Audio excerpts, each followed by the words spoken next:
আজি কুৱেশ্যন আলোচনা কৰিম 7, 8, 9 আৰু 10 গতিকে কুৱেশ্যন 7 টো চোৱা কি কৈছে চাব পাৰিছা 2/11 আৰু 1/6 ৰ মাজৰ যিকোনো দুটা পৰিমেয় সংখ্যা লিখা গতিকে আমাক কি দিছে আমি লব এইটো 2/11 আৰু 1/6 এতিয়া চোৱা দিয়া আছে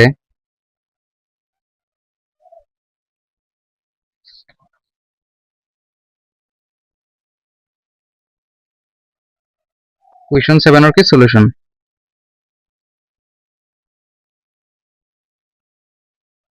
দিয়া আছে কি দিয়া আছিল আমাক 2/11 আৰু কি দিয়া আছিল 1/6 এতিয়া চোৱা এই সংখ্যাটোক কেনেকৈ লবা 2/11 কি লম 1/6 ইনটু দিবা এইটো চোৱা তলৰ হৰবোৰ আমি এক কৰিব লাগিব একেই এতিয়া চোৱা আমি যদি 11 ৰ লগত 6 পূৰণ কৰো আকৌ 6 ৰ লগত যদি 11 পূৰণ কৰো কি হ'ব আমাৰ যে 6 * কিমান 66 আকৌ 11 6 কিমান হয় 66 এতিয়া চোৱা আমাৰ কি হৈছে হৰবোৰ মিলি গৈছে এতিয়া চোৱা তলত যদি আমি 11 দিছো ওপৰত কি দিম 11 দিম আৰু তলত যদি আমি 6 দিছো ওপৰত কি দিম 6 দিম এতিয়া চোৱা 2 6 গুণ 12 1 11 গুণ কিমান 11 এতিয়া চোৱা 11 আৰু 12 ৰ মাজত আমি কি জানো কোনো সংখ্যা নাই গতিকে আমাক দুটা সংখ্যা ল'ব গৈছে গতিকে আমি কি কৰিম আকৌ ইয়াৰ লগত 3 এটা পূৰণ কৰিম ঠিক আছে 12 * 66 * 11 * 66 এতিয়া আমাক কেইটা সংখ্যা ল'ব গৈছিল তিনিটা যদি তিনিটা কয় বা দুটা কয় কি কৰিম তাৰ এটা বেছি সংখ্যা আমি পূৰণ কৰিম এক কৈছে আমাৰ দুটা সংখ্যা 3 ললে হ'ব 5 ললে হ'ব 10 ললে হ'ব মই সহজৰ কাৰণে 10 লৈছো এতিয়া কি হ'ব এতিয়া চোৱা 12 দুগুণ কিমান 120 আৰু 66 * 10 কিমান হ'ব 160 11 10 গুণ 110 আৰু চোৱা 66 * 10 কিমান হ'ব 660 এতিয়া চোৱাচোন 110 আৰু 120 ৰ মাজত কিমানটা সংখ্যা আছে 10টা সংখ্যা আছে আমি কেইটা লিখিব লাগিব 10টা নহলে 8টা সংখ্যা আছে আমি কি দুটা লিখিব লাগিব এতিয়া মই লিখিম therefore 2/11 আৰু 1/6 ৰ মাজৰ দুটা পৰিমেয় সংখ্যা হল কি হ'ব কোৱাচোন এক নম্বৰটো হ'ব 111/660 111 660 দুই নম্বৰটো কি হ'ব 112 660 কাৰণ চোৱা 110 আৰু 120 ৰ মাজত কি আছে 111 আছে 112 113 তেনেকৈ আছে নাই ঠিক আছে গতিকে কুৱেশ্যন 7 ৰ সলিউশন হৈ গ'ল ঠিক আছে কুৱেশ্যন 8 টো চোৱা কুৱেশ্যন 8 কি কৈছিল সৰল কৰা √10 * √5 আৰু √2 ৰ মান দিছে 1.41 হলে প্ৰদত্ত সংখ্যাৰ আসন্ন মান কি হ'ব এটা চোৱা কুৱেশ্যন 8 টো চোৱা কুৱেশ্যন 8 ৰ সলিউশন আমাক দিয়া আছে গিভেন বকমেট লিখা দিয়া আছে কি দিয়া আছে √2 = 1.41 আমার ওলাব লাগে কি এটাকে √10 * √5 এটা আমি সৰল কৰিব লাগে এটা সো আমি এটা কাম কৰিব পাৰিম ইয়াত √10 ক মই লিখিব পাৰো √2 * √5 কাৰণ চোৱা 2 5 গুণ কিমান হ'ব 10 হ'ব লগত কি আছে √5 এটা 2 টো মই ৰাখি দিম ইনটু √5 পূৰণ কৰিলে কি হ'ব এটা 5 হ'ব তাৰ বৰ্গমূল আহি যাব এতিয়া চোৱা এটো √2 √2 ৰ মান কিমান দিয়া আছিল এটো দিয়া আছিল 1.41 ইনটু 5 পূৰণ কৰি দিয়া তুমি ধৰি লোৱা দশমিক নাই কি আছে 141 ইনটু 5 পূৰণ কৰা 5 * 5 5 * 4 20 শূন্য 7 2 5 কিমান 7 কিমান হ'ব আনসার 705 এই গড় আগত দশমিক আছিল এক গড় দুই গড় তুমি দুই গড় আগত দশমিক দি দিয়া এটো আমাৰ সলিউশন ঠিক আছে নহলে কুৱেশ্যন 8 ৰ সলিউশন হৈ গ'ল আৰু কুৱেশ্যন 7 ৰ সলিউশন হৈ গ'ল তে কুৱেশ্যন 9 কি আছে আমি চাও এটো চোৱা কুৱেশ্যন 9 p/q আৰ্হিত ভগ্নাংশত প্ৰকাশ কৰা এক নম্বৰে দিছে 0.18 বাৰ। দুই নম্বৰটো চোৱা গোটেইকেইটা কৰিম সলিউশন কৰিম। এক নম্বৰটো লওঁ কুৱেশ্যন 9 সলিউশন। এক নম্বৰটো কি দিছে আমাক 0.81 বাৰ। বাৰ মানে সংখ্যাটো বাৰে বাৰে। এইটো দুটা নিয়মত কৰিব পাৰো দেই, এটা লং নিয়ম এটা কি শৰ্ট নিয়ম। দুটাত মই শিকাই দিছো দেই, তোমালোকে ধুনীয়াকে চাই লোৱা। অৰ্থাৎ আমি লং শৰ্ট যেটো লং আমাৰ নিয়ম আছে এটা কৰিম। ধৰু সলিউশন ধৰু x ইকুয়াল আমি x ধৰি ল'ব লাগিব, যেটো দিয়া আছে এটো লিখা 0.81। এটা চোৱা 81 ওপৰত কি আছিল বাৰ আছিল, মানে 81 কি বাৰে বাৰে আহিব 81 81 81 81 ডট ডট ডট ইকুয়েশন কিমান দিবা এইটো ইকুয়েশন 1। এতিয়া চোৱা যদি দুটা সংখ্যাৰ ওপৰত বাৰ দিয়া থাকে আমি x ক 100 এৰে কি কৰিম পূৰণ কৰিম। দুটা ওপৰত বাৰ দিয়া আছে আমি x ক কি কৰিছো 100 * x কি হ'ব 100x ইকুয়াল ইয়াত কেইটা জিৰো আছে, ইয়াত দুটা জিৰো আছে, তেনেহলে এই দশমিকটো 2 ঘৰ আগুৱাই যাব কি হ'ব 81 ইয়াত গৈছে কি হ'ব 0.81 81 81 ডট ডট ইকুয়েশন কি হ'ব 2। এতিয়া আমি কি কৰিম সমীকৰণ 2 ৰ পৰা সমীকৰণ 1 মাইনাস কৰি দিম। এনেকৈ লিখিব পাৰা অসমীয়াত লিখিব পাৰা সমীকৰণ 2 ৰ পৰা সমীকৰণ 1 বিয়োগ কৰি পাবা তোমালোকে এনেকৈ লিখিব পাৰা সমীকৰণ 2 মাইনাস সমীকৰণ 1 মাইনাস কৰি দিম। সমীকৰণ 2 কি আছে 100x ইকুয়াল 81.818181 ডট ডট সমীকৰণ 1 কি আছে x ইকুয়াল দশমিকৰ সিধা দশমিক বহাবা এফালে আছে 0 ইয়াত কি আছে 81 81 81 বিয়োগ কৰি দিয়া একৰ পৰা এক গলে 0 0 0 কি হ'ব 81 নামি আহিব ইকুয়াল চোৱা 100x ৰ পৰা এটা x গুচি গলে 99x। এতিয়া চোৱা 81 90x ৰ লগত 99 কি হৈ আছে পূৰণ হৈ আছে না নাই আছে, এফালে আহিলে কি হ'ব হৰণ হৰণ মানে তলত আহি যাব x ইকুয়াল কাটি দিয়াচোন 3 3 গুণ 9 3 3 গুণ 9 3 2 গুণ 6 7 8 2 এটা বাঢ়ি আছে 2 ধৰিব একক 21 3 7 গুণ কিমান 3 7 গুণ 21 আকৌ কাটি দিব পাৰা 3 1 গুণ 3 3 1 গুণ 3 3 9 গুণ 27। গতিকে আমি x ৰ ভ্যালু কি পাইছো ওপৰত থাকিব 9 তলত থাকিব কিমান 11। এইটো আমাৰ এনসাৰ বুজি পাইছা। এটা চোৱা এইটো মই শৰ্ট নিয়মত কৰাই দিম ঠিক আছে, ইয়াতে কৰাই দিও শৰ্ট নিয়মটো তোমালোকে যেটোই কৰা 2 এমসিকিউ আহে শৰ্ট নিয়মত কৰিবা। এটাই লৈছো আমি 0.18 বাৰ শৰ্ট নিয়ম কৰি আছো দেই, তাৰ কাৰণে কি ল'বা 0 দশমিক মানে প্লাস আকৌ 81 লিখা। চোৱা দুটা সংখ্যাৰ ওপৰত বাৰ আছে মানে দুটা 9 আহিব। এতিয়া চোৱা 0 কোনো ভ্যালু আছে আমি জানো 0 ভ্যালু নাই, গতিকে কি হ'ব 81/99 হৈ গ'ল। কাটি দিয়া এতিয়া 3 3 গুণ 9 3 3 গুণ 9 3 2 গুণ 6 3 7 গুণ 21 3 1 গুণ 3 3 1 গুণ 3 3 9 গুণ 27 আনসার কিমান হল আনসার হল 9/11। ঠিক আছে এইটো শর্ট নিয়ম আছিল, গোটেইকেইটা কৰাই দিম শৰ্ট নিয়ম আৰু লং নিয়ম দি তোমালোকে যেটো ভাল লাগে এইটো কৰিবা দেই। এইটো কৰিলে ফুল মাৰ্কস পাবা, এইটো কৰিলেও ফুল মাৰ্কস পাবা। ঠিক আছে 2 নম্বৰটো চোৱা 9 নম্বৰৰ দুইটো আছে তোমালোকৰ 0.18 বাৰ 0.18 বাৰ। এটা চোৱা অনলি কাৰ ওপৰত বাৰটো আছে 8 ৰ ওপৰত, গতিকে কি হ'ব লংটো কৰিম ফাৰ্স্টত সলিউশন ধৰু এটা মনত ৰাখিবা ধৰিব লাগে আমি ধৰু x ইকুয়াল 0.18 কাৰ ওপৰত বাৰ আছিল তাৰ ওপৰত বাৰ আছিল তো চোৱাচোন 8 ৰ ওপৰত বাৰ মানে এটো কি আহিব বাৰে বাৰে আহিব 8 8 8 ডট ডট ইকুয়েশন কিমান দিবা এইটো ইকুয়েশন 1 বা সমীকৰণ 1। এতিয়া চোৱা কিমানটা সংখ্যাৰ ওপৰত বাৰ আছে এটা সংখ্যাৰ ওপৰত, গতিকে আমি কি কৰিব লাগিব 10 এৰে x ক পূৰণ কৰিব লাগিব 10x ইকুয়াল এতিয়া 10 ত কেইটা জিৰো আছে এটা দশমিকটো এক ঘৰ আগুৱাই যাব কি হ'ব 18.888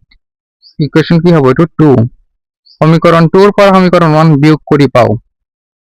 বিয়োগ কৰি দিয়া 10x ইকুয়াল 1.888 সমীকৰণ 2 1 কি আছে x ইকুয়াল 0.188 এতিয়া চোৱাচোন এটাৰ পৰা 8 গলে 0 0 এটাৰ পৰা 1 গলে 7 দশমিকৰ সিধা দশমিক একটো নামি আহিব ইকুয়াল 10টা x ৰ পৰা এটা x গুচি গলে 9x। এতিয়া চোৱা কি হ'ব x ইকুয়াল ইয়াত 1.7 9 টো কি হৈ আছে পূৰণ এটাই কি হ'ব হৰণ এইটো আমি দশমিক উঠাম না নাই দশমিক উঠাই দিম গতিকে 1 গড় আগত যদি দশমিক উঠাও আমি 10 ৰে কি কৰিম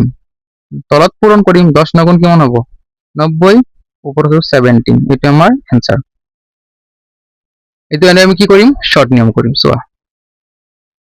সলিউশন কি আছে আমাৰ 0.18 বাৰ আছে না নাই চাও পাৰিছা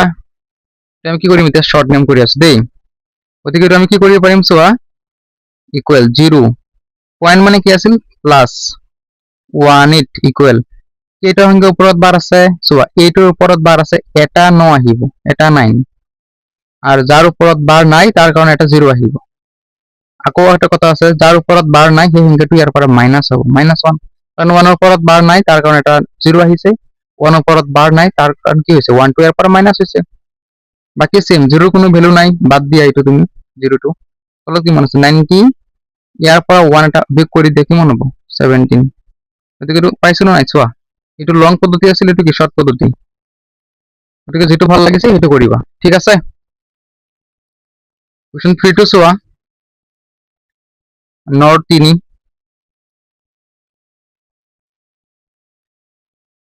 তো আছে 2.47 বাৰ 2.47 বাৰ এটা চোৱা লং কৰিম ধৰো সলিউশন ধৰো x ইকুৱেল 2.4777777 কাৰণ 7 ৰ ওপৰত কি আছে বাৰ আছে ইকুৱেশন 1 সো এটা সংখ্যাৰ ওপৰত বাৰ আছে আমি 10x লম ইকুৱেল 10 ত কেইটা 0 আছে এটা 0 আছে দশমিকটো 1 গড় আগত আগুৱাই দিম কি হ'ব 24.77777 ইকুৱেশন 2 সমীকৰণ 2 ৰ পৰা সমীকৰণ 1 বিয়োগ কৰি পাও কি পাও চোৱা 10x ইকুৱেল 24.777 সমীকৰণ 1 কি আছে x ইকুয়াল দশমিকেৰ সাথে দশমিক 2477 এটা চোৱাচোন 7 ৰ পৰা 7 গলে 0 0 7 ৰ পৰা 3 গলে 4 গলে কিমান 3 হ'ব পয়েন্ট 4 পৰা 2 গলে 2 2 ইকুয়াল কি হ'ব 9x কাৰণ 10টা x ৰ পৰা এটা x গুছি গলে 9টা x এটা চোৱা x ইকুয়াল কি হ'ব 22.3/9 কারণ 9 এত কি হৈ আছে পূরণ ইয়াত কি হৈছে হরণ এটা আমি দশমিকটো উঠাই দিম না নাই উঠাই দিম x ইকুয়াল কি হ'ব 1 গড় আগত দশমিক আছে তলত কি হ'ব 10 এর পূরণ হ'ব 10 9 90 উপৰত কি হ'ব 2 2 3 এটাই আমাৰ কি আছিল সলিউশন ঠিক আছে এটা আমি কি কৰিম শৰ্ট কৰিম কি আছিল আমাৰ आंसरটো কোশ্চেনটো আছিল 2.47 বাৰ এটা আমি কি কৰিব পাৰো তাক 2 পয়েন্ট মানে কি প্লাস 47 লিখিছো সো এটা সংখ্যাৰ ওপৰত বাৰ আছে এটা 9 আহিব এটা সংখ্যাৰ ওপৰত বাৰ নাই দশমিকৰ পাছত এটা 0 আহিব মাইনাস যাৰ ওপৰত বাৰ নাহি মাইনাস হ'ব 4 কি হ'ব মাইনাস হ'ব এতিয়া সোয়া 2 প্লাস এটা তো 0 নাই 2 আছে তো আমি ধৰিব লাগিব 0 থাকিলে আমি নধৰো ঠিক আছে গতিকে সোয়া তলত কিমান হ'ব 90 ইয়াৰ পৰা যদি 4 গুছি যায় কিমান হ'ব 43 গতিকে ইয়াৰ পৰা আমি প্লাস উঠাই দিব পাৰো তো সমষ্টিত লৈ আহিব পাৰো 43/90 এটা সোয়া এটো মই ওপৰত কৰি দিছো তলত 90 থাকিব এটা সোয়া এটো সমষ্টি কেনেকৈ ভাঙে যে এই দুইটো তলৰ লগত পূৰণ ওপৰৰ লগত যোগ এটা সোয়া কি হ'ব 290 গুণ কিমান হ'ব 180 হ'ব 180 প্লাস কিমান হ'ব 43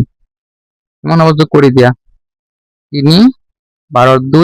2 কিমান হৈছে আমাৰ 2 2 3 এটা সোয়া মিলিছে না নাই এটো আৰু এটো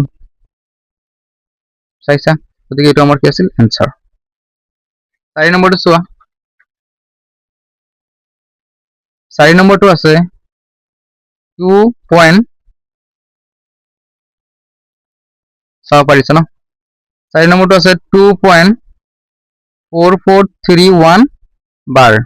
সো লাস্ট দুটো সংখ্যাৰ ওপৰত বাৰ আছে গতিকে আগতে আমি কি কৰিম লংটো কৰিম ধৰো x ইকুৱেল 2.443131 কাৰণ 31 ওপৰত কি আছে বাৰ আছে বাৰে বাৰে আহিব ইকুৱেশন 1 দুটো সংখ্যাৰ ওপৰত বাৰ আছে কি হ'ব 100x ইকুৱেল দশমিকটো 2 গড় আগত আগুৱাই যাব কি হ'ব 244.313131 ইকুৱেশন 2 এটা আমি কি কৰিম সমীকৰণ 2 মাইনাছ সমীকৰণ 1 কি হ'ব 100x equal to 44.313131 আকৌ সমীকৰণ 1 কি আছে x equal দশমিকৰ চিতা দশমিক বহাবা 2 4 4 3131 এটা সব বিয়োগ কৰি দিয়া একৰ পৰা 1 গলে 0 3 পৰা 3 গলে 0 3 পৰা 3 গলে 0 সো একৰ পৰা 4 না যায় ঠিক আছে এটা সব 1 ৰ পৰা 4 না যায় কি কৰিম আমি ধাৰ লম ইয়াৰ পৰা 11 11 পৰা 4 গলে কিমান 7 এক কিমান আছে এতিয়া 2 2 ৰ পৰা 4 না যায় আকৌ কি ধাৰ কৰিব লাগে কিমান হ'ব 12 12 ৰ পৰা 4 গলে কিমান 8 দশমিকৰ চিতা দশমিক ইয়াত আছে কিমান এতিয়া 3 3 পৰা 2 গলে 1 বাকিটো নামি আহিব এটা সোয়া 100x ৰ পৰা এটা x যোগ 99x x ইকুৱেল কি পাইছো আমি 24.187 99 কি হৈ আছে 99 পূৰণ হৈ আছে কি হ'ব হৰণ 99 হৰণ হৈ গৈছে এটা সো x ইকুৱেল আমি কি উঠাই দিম দশমিকবোৰ উঠাই দিম কি হ'ব আমাৰ आंसर 24187 আমি 2 গৰ আগে দশমিক উঠাইছো 2 গৰ আগত কি হ'ব তলত দুটা শূন্য আহিব মানে 100 কি কৰিব লাগিব পূৰণ এটো আমাৰ आंसर এটা সোয়াটো আমি কি কৰি দিম শর্ট করে দিন সব কি হয় আমার आंसर 2.4431 এর কারণ কি লম 2 দশমিক মানে কি প্লাস 4431 এটা 12 আছিল দেই গতিকে সোয়া দুটো সংখ্যার উপৰত 12 আছে দুটা 9 আহিব দুটো সংখ্যাৰ উপৰত 12 নাই দুটা শূন্য আহিব মাইনাস দুটো সংখ্যাৰ উপৰত কি নাই 12 নাই দুটো সংখ্যা কি হবে এৰ পৰ মাইনাস হবে 2 প্লাস তলত কিমান আহি গৈছে 9900 ইয়াৰ পৰা এটো মাইনাস কৰি দিয়া কি হ'ব 11 1 পৰা 4 না যায় ধাৰ কৰা 11 পৰা 4 গলে কিমান 11 পৰা 4 গলে 7 এত আছে কিমান 2 2 ৰ পৰা আকৌ কি না যায় 4 না যায় গতিকে 12 হ'ব 12 পৰা 4 গলে কিমান 8 এটা আছে কিমান 3 এটা আছে কিমান 4 এটা সো আমি প্লাস উঠাই দিব পাৰো 4387 বাই কি হ'ব 9900 এটা আমি কেনেকৈ উঠাম গম পাইছিলা এই সংখ্যাটো তলৰ লগত পূৰণ ওপৰৰ লগত যোগ গতিকে আমি এইটো ইয়াত লিখি দিছো তলতো থাকিব 9900 তেনেহলে এইটো পূৰণ কৰা এটো লগত পূৰণ কৰা এৰ লগত যোগ কৰা তাও কি হয় 9900 লগত 2 এটা পূৰণ কৰা কি হ'ব দুটা শূন্যটো আহি যাব গুণ কিমান 18 ৰ 8 7 ৰ 1 18 কে কিমান 19 ইয়াৰ লগত আকৌ এইটো যোগ কৰিব লাগিব 19800 যোগ কৰিব লাগিব তোমাৰ 7834 যোগ কৰাচোন দাও কি হয় যোগ কৰিলে হ'ব 7 8 আৰে 3 কিমান হ'ব 11 ৰ 1 7 ৰ 1 7 ৰ 1 কিমান 10 10 ৰ 4 কিমান 14 ৰ 4 7 ৰ 1 2 চোৱাচোন মিলিছে নেকি 24187 এইটো চোৱা এইটো আৰু এইটো মিলিছে না নাই মিলিছে গতিকে আমাৰ দুয়োটাই কি শুদ্ধ পাছতো চোৱা আমাৰ 8 9 নম্বৰ শেষ হৈছে দেই 9 নম্বৰ